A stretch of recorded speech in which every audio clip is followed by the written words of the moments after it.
And why did the family of Medina and the lagging Arabs pull away from Allah's messenger and not prefer him over themselves? It's because they haven't tasted real thirst, pain, nor hunger in Allah's path, nor have they done anything to piss off the Kafirs. لا سبحي نسبي ولا مخميس في سبيل الله. Islam.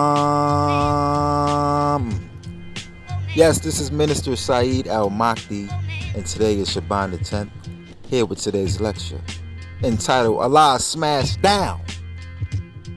We about to smash the shit down.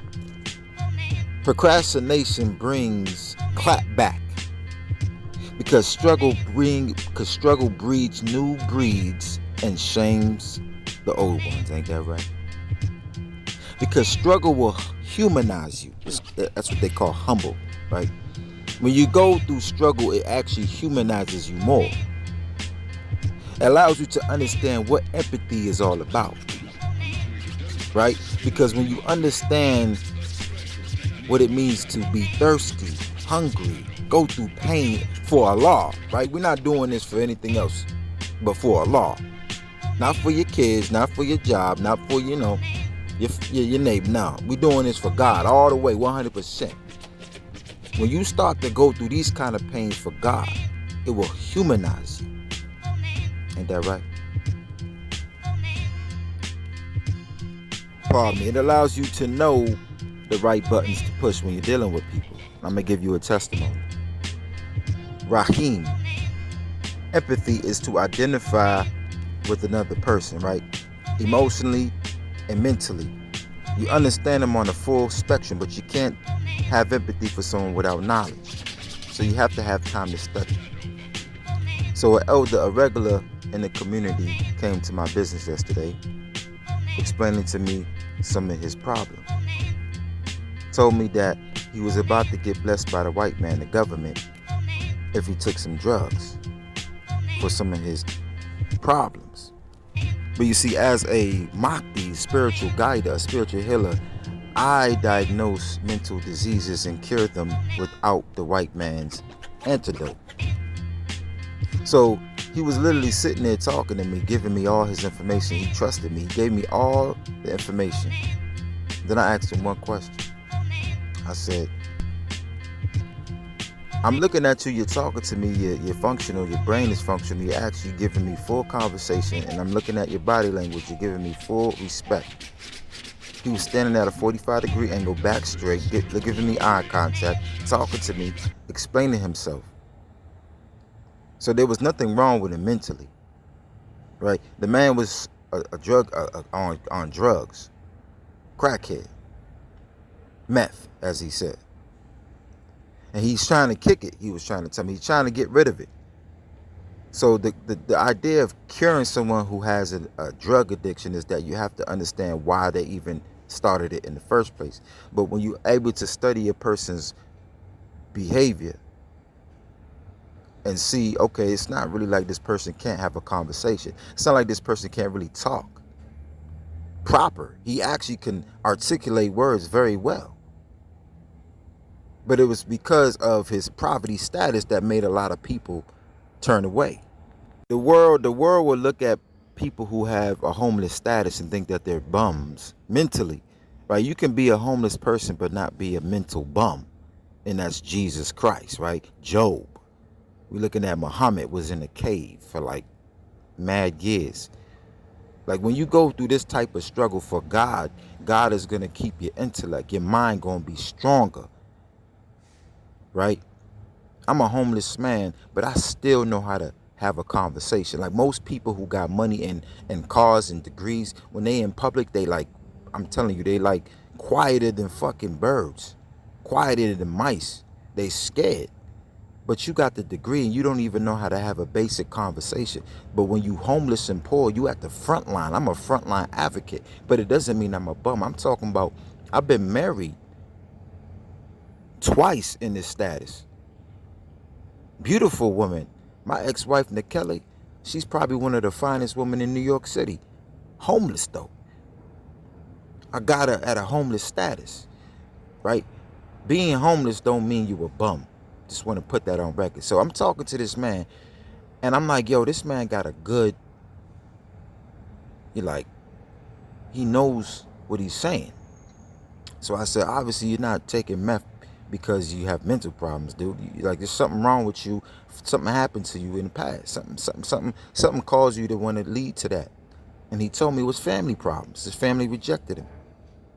So you see, rejection is a mental challenge. It's a mental war that you have to go through. And that's why the chosen ones, don't nobody know it better than us. Because when you start saying you the chosen one of God to your family, and they gonna call you crazy. And that's why, for me, I'm a shaheed to that. I testify to that. My own family rejected me. Even Abraham's father tried to kill him. When you've been touched by God and you feel like you have a purpose that the man hasn't given you, that the world hasn't given you, your own family will reject you. So that's called mental trauma at that point. Stress, hunger pains. You gotta go through shit like that. So he ended up resulting to meth. But you see, for so long when you're drunken in misery for the grief that your family has caused you by rejecting you, you can't deal with it, and you've been leaning towards drugs as a way to remedy the pain, then you actually start forgetting why the fuck you were smoking it in the first place, and now you're addicted. But I was able to bring him back to the problem. Now that man was able to see his shit, and he was like, fuck. I'm like, but these white folks will not give you housing unless you take the drugs, right? Because they're going to give him rehabilitation, right? The white man. But he has to take some type of drug. So you see, the white man just want to keep him high off of another drug, but not really deal with the problem. Elijah Muhammad said, why are you talking about freedom, justice, and equality if you do not like to be separate from the people on whom you, your fathers, are dependent? It's hard for the black man to do that. Do you think that an independent nation is going to make you its equal while you do not accept your own responsibility to provide for your own? I hope he takes my advice. Because see, the black doctors, the black healers are here. But the black people are so in love with their enemy. Can you blame America for rejoicing you as her equal when you are going to the extreme of trying to force her to accept you instead of forcing yourself and your people to be independent? What's wrong with the man today? Procrastination breeds clapback. Because you see, someone like me, I'm a new breed. I'm a new energy in the city. And the youth are loving it. And the men are looking bad. My speech is impressive to the black woman. Like, it's made me so humble to where I can now relate to my woman now. I have more empathy for her than I ever did. Like, I don't even complain no more about their ratchet, rude, and annoying, angry behavior. I mean, like, the man is supposed to defend the family, right? I mean, the elders were supposed to teach the game and not sell it. Most of these Negroes, I'm seeing 65-year-old men in the streets begging. Like, damn, son, like, what happened to the game? Like, you forgot the rules of the game? How to raise children, how to be honorable? Like, you can be homeless but still have manners, right? You can still tell these youngsters to stop fighting in the street. Like, this is going to be a real fight that we need each other, love each other. Like, the elders, stop doing that. Kids need role models, man. Like, it really brought me back to reality. Like, fuck, let's stick to the basic high peace. My name is Joshua. You know what I'm saying? Motherfuckers can't even do that. So when a black woman get mad, like, she's saying, where the fuck is the man at? Where's the protector of the woman and the children? They have every right to be angry. Man, the black man has a duty, man. He ain't even assuming his role as Khalifa. Elijah said, it is the will of Allah that the two be separate. Both books, the Bible and Quran, prophesies of a separation between the two. A temporary solution will only increase the trouble. But it is equally true that she does not want her once slaves to go from here when they become independent. Because you got the nigga mind. I did a speech on that. The white man will never really let you go because you're his byproduct of brutality. Like he emasculated the black man. That's why the black woman is so mad, because he knows that he changed the gender roles. Procrastination breeds clapback. Like, now your children don't have role models. That's why they running around here don't respect the elders. It's hard for me to connect to them, but I'm still fighting. I'm still trying to talk to these youngsters. I'm not out here giving up on my duty. I'm 33 years old, man. I'm in the middle between elder and young. I have a role to play for these young people, man. Elijah says in a message to the black man, the God of Islam demands us to forsake our enemies, their names, their religion, and all that goes on with them, to completely surrender to God. Allah says it right in the Quran. And don't obey the kafirs and the hypocrites, but put your trust in God. You see, that's the reason why the Negro is a procrastinator.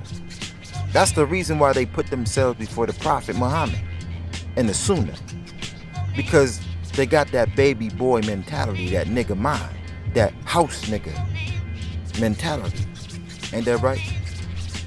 We supposed to separate from them. We supposed to be independent. The black man is gonna come back. When you go through that struggle, black man, hunger, thirst, and pain for God, you're gonna get something back that the white man will never give you, your fucking mind. You gotta break away from the food stamps. You gotta break away from any government food or housing cheesecake factory, right? It's either gonna make you a man or make you a fucking savage. Most people turn into crackheads. But like I said, you can be homeless and still have your sanity, right? It's gonna force you to use your brain to survive and trust in God more than your own for your own personal sanity. Allah says, 9113, why would the prophet and the believers ask for the infidels to be forgiven, even if they was first cousins, after it's been proven that they are firemen? Harriet Tubman said, I freed 1,000 slaves. I could have freed 1,000 more if they only knew they were slaves. It's because of that baby boy nigga mind. You see, fear and contentment on the plantation with your government cheese, right? It produces the baby boy mind, the modern day house nigga, the nigga mind, right? So he won't piss off the enemy, as Allah says, and they won't piss off the enemy. Pissing off the enemy means you're going to be a frontline advocate for Black Lives Matter. That's a humanitarian rights call, right? You got to break up fights and you got to advise the youth in their public behavior. The young people don't have father figures, so they don't know how to act in public. They're acting crazy out there, son. And you Negroes are just so comfortable not making the white man mad by being a man, by being a fucking father figure, by being a role model. The kids need role models. You got to physically be in the streets as role models for the ghetto youth. You have to be there physically. It's like taking care of kids that don't have fathers, even in the public. If the youth are conscious of the behavior in the public, right, then they won't lose their phones. Because yesterday, these little youngsters was fighting right there in the street. They were play fighting, but then their phone dropped. Didn't even realize they was on 125th in the motherfucking worst side of Harlem, on the east side, where there's a bunch of crackheads looking for another hit. They will take your phone, sell it, and get high. I literally had to go up there, take the boy phone, right? After the fight was over, it was like 10 minutes later, he running back to see where the phone went. He don't even know I got it. If it wasn't for me having that phone, all praise is due to Allah, and being observant, I had to tell that little boy, man, you better act like you know you in the public. What are you doing? Beautiful little black young African American boy with his hair twisted up like, you know, he's starting to get his locks. Man, I had to tell that man, I said, yo, you better know, man, I could have took your phone. I could have been an evil man. And his eyes were so big, like, oh my God, you got my phone. He didn't even know. The youngsters was really into that. They were really into that play fight. That the man lost his phone, man. Like, that's the type of things that black men gotta address, but black men don't do that. They scared because they don't want to piss off the white man. You gotta show yourself. You got to stand up for something, man. Human rights. The kids need role models, man.